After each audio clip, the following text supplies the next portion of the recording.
ने एक चीज़ बोली थी कि मैम ये मेरा जेआरएफ करने का ना लास्ट अटेम्प्ट है। पर्सनली मैंने आपकी वीडियोस काफ़ी प्रेफर की थी कि ऐसी कौन सी स्ट्रैटेजी है so that they can clear their exam in the very first attempt. तो मैं पढ़ने बैठा हूँ लाइब्रेरी में, लेकिन माइंड वहीं पे है, तो मैं कुछ नहीं पढ़ पाया। मैंने अपने ऊपर वर्क किया सबसे पहले। कंसिस्टेंटली वर्क करोगे तो डेफिनेटली आप आज नहीं तो कल आप डेफिनेटली क्वालिफाई कर लेंगे इस एग्जाम को। या तो पेपर 1 पेपर 2 को बैलेंस नहीं किया, या your presence of mind exam के अंदर कहीं ना कहीं गड़बड़। ज़्यादा स्ट्रेस या कम स्ट्रेस दोनों ही काफ़ी इश्यूज क्रिएट करते हैं।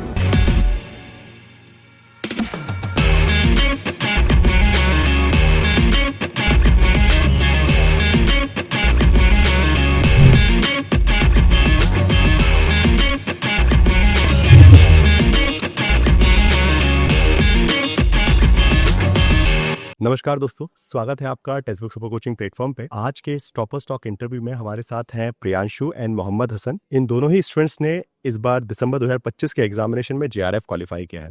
सो आज सबसे पहले तो आप दोनों का स्वागत है यहाँ पे। एंड आज हम बात करेंगे आप लोगों से आपकी प्रिपरेशन के बारे में, आपकी सक्सेस जर्नी के बारे में, और ऐसी क्या चीज़ें जो आपको लगती हैं जो आपने अलग की, जो कि आपको दूसरों से अलग बना पाएँ और जेआरएफ अचीव करने में हेल्प मिल पाए। सो first of all welcome. And I would be requesting Kiran ma'am, एक बार अपने साइड से ही आप स्टार्ट करें। क्वेश्चंस क्या क्या पूछे जाने चाहिए? सबसे पहले तो आप लोगों को दोनों को कॉन्ग्रेचुलेशंस। एंड मोहम्मद तो मुझे याद भी है दैट जब सरवर में हम लोग एनटी ऑफिस गए थे तो he was there with us, and उन्होंने एक चीज़ बोली थी कि मैम ये मेरा जेआरएफ करने का ना लास्ट अटेम्प्ट है। तो मैं ये नहीं सोच रहा कि मेरा एग्जाम होगा या नहीं होगा। हो जाता है तो अच्छी बात है, बट नहीं होता है तो जो ये हम स्ट्रगल कर रहे हैं ये दूसरे स्टूडेंट्स को कहीं ना कहीं हेल्प करेगी। So that is the motivation and that is the gist which we expect with in you के आप अगर, क्योंकि यहाँ से आगे असिस्टेंट प्रोफेसर बनने जा रहे हैं, तो एक सिर्फ वो थोड़ा सेल्फ सेंटर्ड अप्रोच नहीं होना चाहिए कि हमारा एग्जाम निकल जाए। और हम आज ये इंटरव्यू भी इसलिए कंडक्ट करा रहे हैं कि जो इनके अंदर की लाइट है, जो इनकी स्ट्रैटेजी है, वो आप स्टूडेंट्स तक पहुँचे जो भी आगे आने वाले एग्जाम्स को या सेशंस को टारगेट कर रहे हैं। So they will be sharing their strategy and their plan. So first of all congratulations to all of you. And Mohammad Hasan मैं पहले आपसे पूछती हूँ कि आपने जैसे बोला कि आपका ये लास्ट अटेम्प्ट है, तो जब आपका जेआरएफ हुआ तो हाउ वाज यू फीलिंग, कि कैसा लग रहा था क्लियर करने के बाद? मैम नाइट में जब मैंने कट ऑफ देखी तो वो थी 214।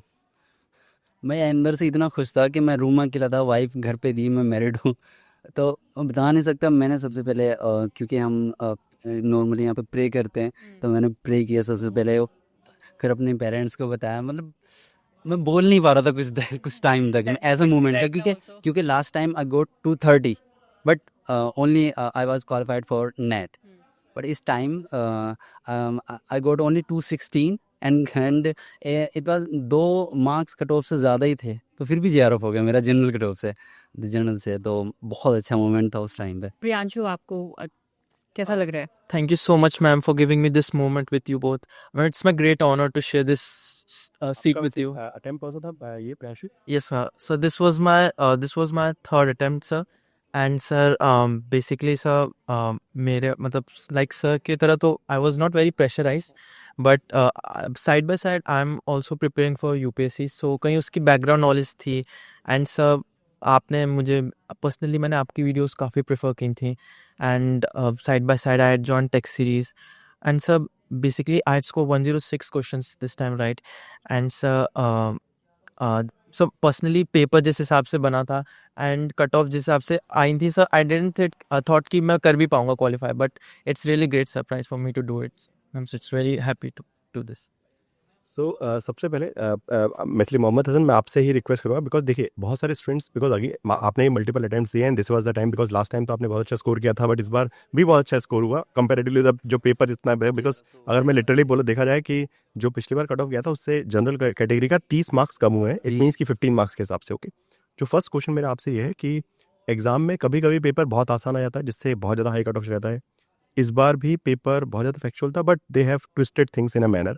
So in that particular situation, how to keep yourself calm in the exam hall? Because information सबके पास वही है, but बहुत सारी सिचुएशन ऐसी आती है जब एग्जाम हॉल में, तो वहाँ पे आपका क्या स्ट्रेटेजी था and how you deal with that situation? Because आपको भी कुछ ऐसे क्वेश्चन लिखे होंगे जो लगा कि यार ये तो पढ़ा ही नहीं कभी, ये तो सिलेबस के बाहर से, ऐसा कुछ तो देखा ही नहीं कभी। So in what that situation how you manage yourself and how you maintain कि मैं कैसे स्कोर कर सकूँ?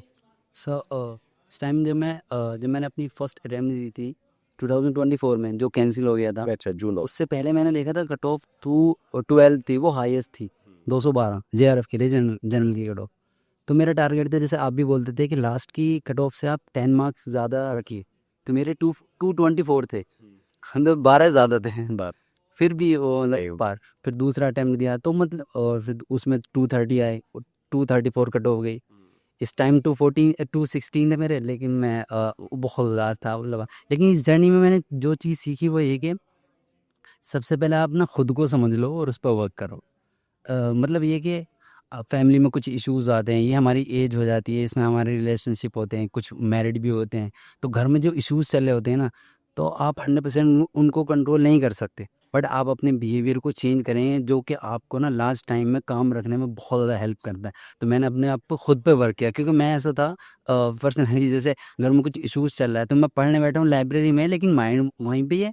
और पढ़ने के मैं 8-8 घंटे, क्योंकि मैं यूपीएससी का एस्पिरेंट हूँ, मैंने अटेम्प्ट भी दिए, तो पढ़ने को मैं 8-8 घंटे पढ़ता हूँ लाइब्रेरी में, बट माइंड वहीं पे रहता था, तो मैं कुछ नहीं पढ़ पाया। मैंने अपने ऊपर वर्क किया सबसे पहले, कि मैं खुद को ही समझ लूँ पहले। तो मैंने खुद को समझा, तो खुद को समझने से एग्ज़ाम तो निकला, मेरे रिलेशनशिप भी बहुत बेटर हो गया।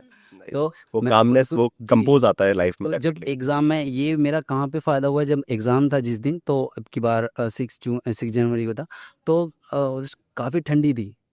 तो हमारी जो सीट थी वो उसकी खिड़की की तरफ थी, तो वहाँ से हवा आ रही थी। तो वहाँ पे 1 मिनट भी वेस्ट करना अपना ही नुकसान है, वो उनको कुछ नहीं होगा। तो कुछ बंदे उठ के कि जी आपने ये कर रखा है, हीटर नहीं लगा रखा, ये नहीं लगा रखा। मैं चुपचाप अपना पेपर जितना था वो करता रहा, कि 5 मिनट आई थिंक ख़राब हुई होंगी बच्चों की। मैंने अपने आप को शांत रखा पेपर, अगर मैं वो 5 मिनट कर देता तो शायद मेरा जो 2 मार्क्स ज़्यादा आए वो और कम ही हो जाते। तो काम रखने का ये मुझे बहुत ज़्यादा फ़ायदा मिला। और मैं हाँ, तो प्रियांशु, एक मैं चीज़ पूछना चाहूँगा, जैसे यूजुअली स्टूडेंट्स पूछना चाहते हैं, जो जो भी स्पेशली टॉपर्स होते हैं उनसे, कि आप कितने घंटे पढ़ते थे? ओके, सो आपका क्या था स्टडी, मतलब कि कितने आवर्स की स्टडी करते थे, and how used to divide between paper 1 and paper 2? Sir मैं स्टडी आवर्स को एज सच प्रॉपरली बताना थोड़ा मुश्किल है, because this was my third attempt and मैंने लास्ट के 2 मंथ्स ही डिवोटेड स्टडी की थी फॉर द जेआरएफ। बट मैंने इन लास्ट 2 मंथ्स में कंसिस्टेंटली 8 to 10 आवर्स दिए थे, एंड इन्हीं के बीच मेरे सेमेस्टर एग्जाम्स भी पड़े थे। सो सर काफ़ी मैनेजमेंट इश्यूज थे, बट सर इस एग्ज़ाम ने मुझे यही सिखाया कि बेसिकली जो भी एग्ज़ाम्स का नेचर है, काफ़ी हद तक लक पे चीज़ें डिपेंड करती हैं। सो इट इज़ बेटर कि आप रीज़न के साथ चलें, रैशनल के बिहेवियर रखें। इतना आपको इमोशनल नहीं होना चाहिए कि जस्ट बिकॉज आपका अटेम्प्ट नहीं हो पाया। आपको रैशनैलिटी के साथ मेहनत करना चाहिए, एंड कि आप मेहनत करोगे, आप कंसिस्टेंटली वर्क करोगे, तो डेफिनेटली आप आज नहीं तो कल आप डेफिनेटली क्वालिफाई कर लेंगे इस एग्ज़ाम को। एंड सर स्ट्रेस मैनेजमेंट तो मुझे बहुत इश्यूज थे पर्सनली, बिकॉज लास्ट के 10 डेज में मैं सो भी नहीं पाया था, एंड मैं इतनी इश्यूज ख़राब हो गए थे मैम कि I had to consume 3 milligram melanin tablets कि मैं सो भी पाऊँ। एंड फाइनल डे के दिन तो मुझे नींद ही नहीं आई, नींद की गोली खा के भी। तो सर डेफिनेटली बाकी स्टडी आवर्स तो you have to be very, मतलब 8 to 10 hours is more than enough sir for this exam. Yes sir. जैसे आपने भी बोला कि आपका you attempted this for the third time और आपका भी फोर्थ या फिफ्थ अटेम्प्ट था। सो ऐसी कौन सी चीज़ें हैं जो आपने पहले वाले एग्जाम में या पहले वाले साइकिल्स के अंदर लैक किया? मैं ये क्वेश्चन मेरा दोनों से ही आपसे कि या तो पेपर 1 पेपर 2 को बैलेंस नहीं किया, या your presence of mind exam के अंदर कहीं ना कहीं गड़बड़ था, या आपने फैक्चुअल चीज़ों पे मतलब what were the things that you identified and you analyse कि आपने ये पहले वाले साइकिल्स में मिस किया, सो दैट जो स्टूडेंट्स अभी अटेम्प्ट करेंगे जून 2026 वो आपसे यही चीज़ मोस्टली जानना चाहता है कि वो अपनी अपनी प्रिपरेशन में, बिकॉज वाइस पर्सन इज जो दूसरों के एक्सपीरियंस से सीखता है, दूसरों की गलती से सीखता है। तो आपकी ऐसी कौन सी स्ट्रैटेजी है so that they can clear their exam in the very first attempt? Ma'am first of all तो मेरी काफ़ी जो मिस्टेक्स थी, उसमें सबसे पहली मिस्टेक थी फाइनल डे के दिन एक्स्ट्रा स्ट्रेस लेना, फाइनल एग्ज़ाम तक पढ़ते रहना। फाइनल डे के दिन आपको माइंड को काम रखना, रेस्ट लेना काफ़ी इंपॉर्टेंट होता है।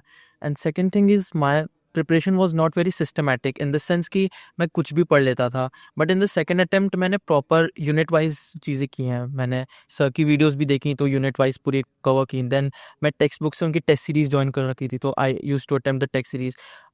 एंड मैं जो अपनी कमी थी उनको पूरा करता था। एंड पर्सनली आपको काफ़ी मैंने ये भी पाया है कि अब to qualify JRF you need to have very deep interest in topics. You cannot just cover the syllabus and MCQs and think कि आपका एक दिन हो जाएगा। फॉर एग्जाम्पल कोल्ड वॉर में जिस बच्चे को इंटरेस्ट था उसके डेफिनेटली क्वेश्चंस हुए होंगे, क्योंकि जिसको पर्सनली बचपन से इंटरेस्ट रहा होगा। And ma'am beside this time management भी इज़ वेरी इंपॉर्टेंट। 3 घंटे वहाँ पे करना एंड 3 घंटे जस्ट ट्रायल में करना is very different. So text book की टेस्ट सीरीज़ ने काफ़ी हेल्प किया था मेरा इसमें। एंड मैम स्ट्रेस मैनेजमेंट में फिर से कहूँगा काफ़ी इंपॉर्टेंट रोल प्ले करता है।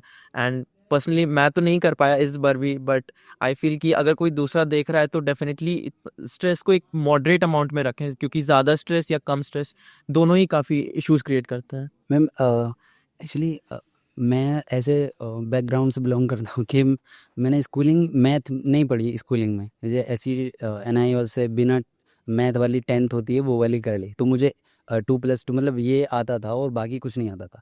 तो मैं सिर्फ मैथ के 10 क्वेश्चन आते हैं, मैं हमेशा वो छोड़ के जाता था। फर्स्ट अटैम्प्ट में मेरे 224 बिना मैथ के आए, लास्ट सेकंड में 230 बिना मैथ के आए। इस बार मैंने सोच लिया मुझे पढ़ना ही है, तो मैथ क्योंकि इसमें ना इतनी कट ऑफ आई जाती है, आप कोई भी नहीं छोड़ सकते कोई भी यूनिट। पॉलिटिकल साइंस में इतनी कट ऑफ आई जा रही, इस बार थोड़ी लकीली वो गई, लेकिन पेपर ही बकवास था तो कैसे जाती। तो मैंने इस बार मैथ पढ़ा। मैं जो हमारी मेंटर थी उनसे कॉल किया कि मनु मैम ये बताइए, सर से भी मेरी बात हुई थी एक बार कि मैंने जी 230 पे मेरा हुआ है और 234 JRF की कट ऑफ है, मेरा मैथ में रह जाता है। तो मनु मैम ने बोला आप ऐसे कीजिए, कोई भी फैकल्टी हो वो अगर आप पेड बैच लेते हैं तो बिल्कुल बेसिक से आपको नहीं पढ़ाएगा, आपका तो बिल्कुल ही ज़ीरो है, तो आप यूट्यूब से पढ़ लो। तो मैंने अपना बेसिक वहाँ से कवर किया, फिर क्लासेस यहाँ से की।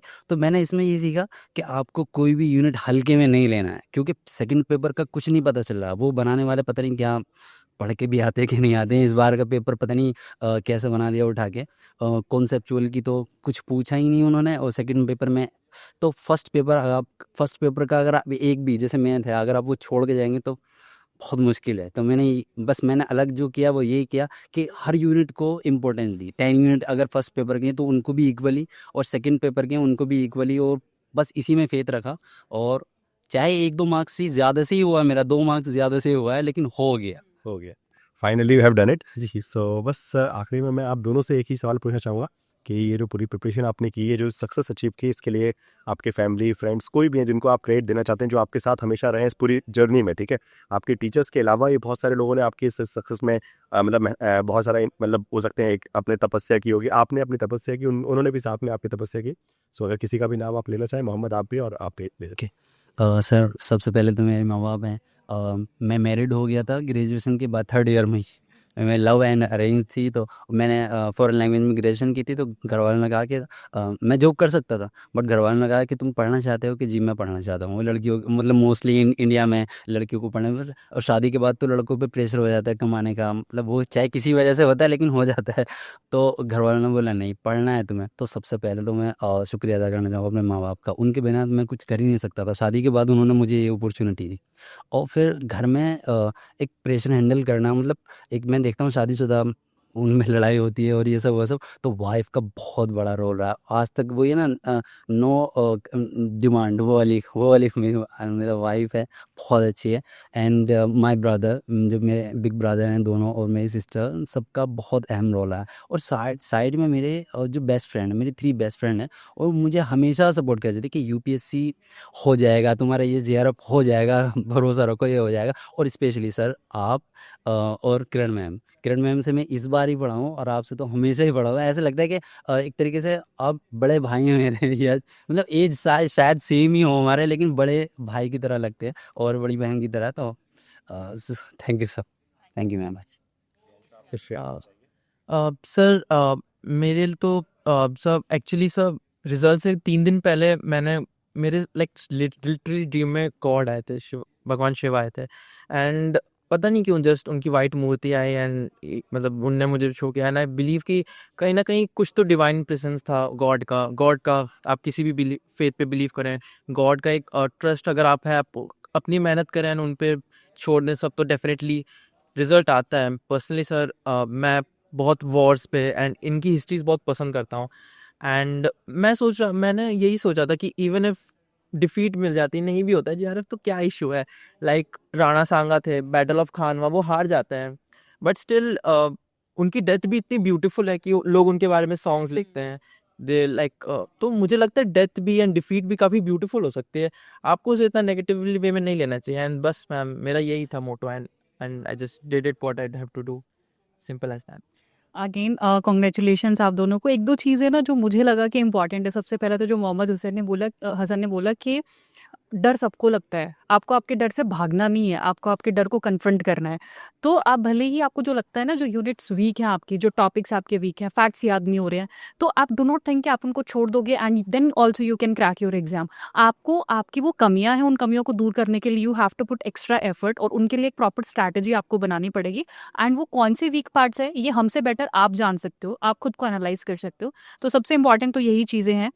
And again congratulations to all of you sir, if you want to add something. Definitely. So Priyanshu और हसन दोनों से हमने बात की और बहुत कुछ अच्छा जानने को मिला। डेफिनेटली आप लोगों ने बहुत कुछ अच्छा सीखा होगा। और अगेन दोनों की अलग अलग अप्रोच थी, उनके लिए मतलब डू और डाई वाली सिचुएशन थी। ये बहुत चिल वाले कि मैं अपने तरफ से जितना अच्छा कर सकता हूँ उतना करूँगा। So again depending on your situation you have to take that kind of what we can say psychological perspective, okay, because it's always about it कि नॉलेज तो सबके पास है, आप वहाँ पे कैसे खेल पा रहे हैं, एग्जाम से पहले कितना आपका अपने आप को मैनेज कर पा रहे हैं, बस उसका ध्यान रखिए और डेफिनेटली सफलता आपको ज़रूर मिलेगी। Congratulation, best wishes for your next attempt.